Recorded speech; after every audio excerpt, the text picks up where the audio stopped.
কিন্তু সবতকে ভাল একটা খবৰ আমাৰ কাৰণে ভাল, সবৰ কাৰণে ভাল, অকল আমাৰ নহয় সবৰ কাৰণে ভাল। সেইটো হল 6 শিডিউল কাৰ্বি আংলং, ডিমা হাছাও আৰু BTCত এই যে দুজন মাইকী লোৱাটো সেইটো বেন কৰিছে বেলেগত, কিন্তু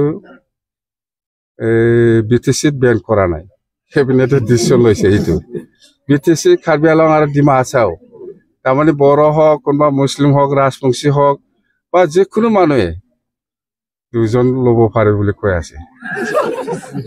এইটো 6 শিডিউলটো এক্সামটেড ডিমা হাছাও, কাৰ্বি আংলং আৰু BTC, কিন্তু 6 শিডিউল বাহিৰত দুজন শাদী কৰিব নোৱাৰিব। ওটাইতো অসম গভৰ্ণমেণ্টে ডিচিশ্যন লৈছে, আমিতো আৰু কি কৰিম। আপুনি সঠিক বুলি ভাবে স্যাৰ? এইটো সঠিক বুলি ভাবি মানে আপনি গভৰ্ণমেণ্টে ডিচিশ্যন লোৱাৰ পিছত আৰু আপনি কি সেইটো ৰং হৈছে বা ৰাইট হৈছে সেইটো আপনি কেনেকে কম, সেইটো ইমপ্লিমেণ্ট হ'বই। ডিচিশ্যন